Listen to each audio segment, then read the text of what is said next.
అధికార ప్రతిపక్ష పార్టీల అభ్యర్థుల మాయమాటలు నమ్మి కావలి నియోజకవర్గ ప్రజలు మరోసారి మోసపోవద్దని అన్నారు స్వతంత్ర అభ్యర్థి పసుపులేటి సుధాకర్ సతీమణి పసుపులేటి సుగుణమ్మ.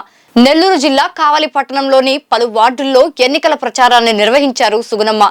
ఈ సందర్భంగా స్థానికుల నుంచి అపూర్వ ఆదరణ లభిస్తుందని, ఇక తమకు ఎలాంటి పదవులు లేకపోయినా పుట్టిన ఊరి కోసం సొంత నిధులతో సేవా కార్యక్రమాలు, అభివృద్ధి కార్యక్రమాలను విస్తృతంగా నిర్వహించామని తెలిపారు సుగుణమ్మ. కరోనా వంటి కష్టకాలంలో ప్రతి ఇంటికి నిత్యావసరాల నుంచి అవసరమైన అన్ని రకాల వస్తువులను పంపించామన్నారు. అలానే గ్రామాన విద్యుత్ దీపాలు, నీటి వసతి కల్పించామని, ప్రజలంతా తమ వైపే ఉన్నారని అన్నారు. ప్రధానంగా బడుగు బలహీన వర్గాల నుంచి పోటీ చేస్తున్న సుధాకర్ కు కావలి ప్రజలు మద్దతుగా ఉన్నారని, ఎన్నికల్లో తాము భారీ మెజారిటీతో గెలుపొందబోతున్నామని వెల్లడించారు. గెలిచిన వెంటనే నియోజకవర్గంలో అభివృద్ధి కార్యక్రమాలను విస్తృతంగా నిర్వహిస్తామని సుగుణమ్మ వెల్లడించారు.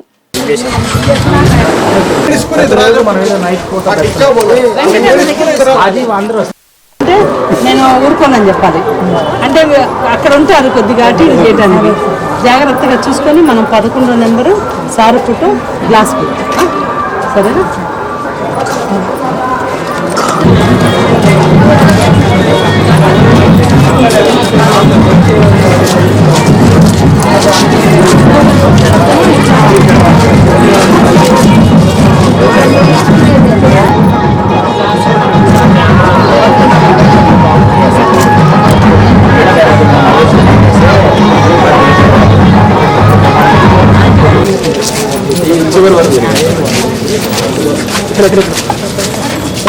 కుటుంబం ఉంటుంది మన గ్లాస్ కుటుంబం ఇది ఒకసారి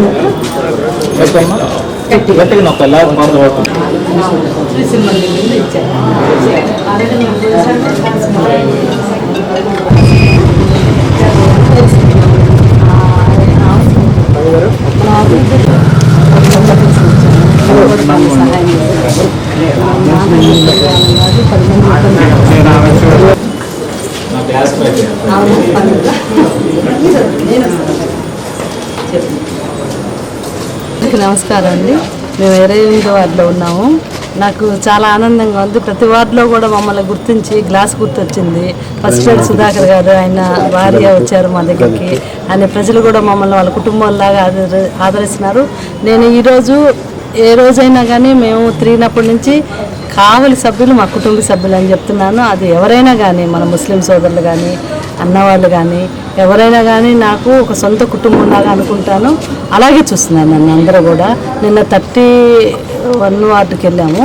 నాకు నిజంగా కళ్ళ నీళ్ళు వచ్చినాయి. మీరు మధ్యతరగతి వాళ్ళు, మంచి సెటిల్ అయిన వాళ్ళు అందరూ ఉన్నారు. కావల్లో వ్యాపారస్తులు ఉన్నారు. మీ గురించి ఆలోచించకపోయినా పేదవాళ్ళ గురించి ఆలోచించండి. ఒకవేళ మీరందరూ కూడా ఇబ్బంది పడ్డారు.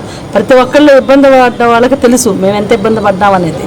దాన్ని మీరు గుర్తు చేసుకోండి. మళ్ళీ వాళ్ళ మాయ మాటల్లోకి వెళ్ళి సరే ఈసారి చేస్తారేమోనని అట్లా అనుకోకుండా బడుగు బలహీన వర్గాల కోసం మనం ఎంతో కష్టపడి ముందుకు వచ్చాము. మీరు మాకు సహాయం చేస్తే తప్పకుండా మనం కావలి అభివృద్ధి చూస్తాం. మాలో ఎటువంటి స్వార్థం లేదు. మేము మీ కుటుంబ సభ్యులు లాంటి వాళ్ళం. ఎప్పుడూ తప్పులు చేయము. మీరు ఐడెంటిఫై చేయండి మమ్మల్ని, మా పనులు చూడండి. వీళ్ళు లేదు కరెక్ట్ చేయట్లేదు అనిపిస్తే నిజంగానే మాకు సహాయం చేయక్కర్లేదు.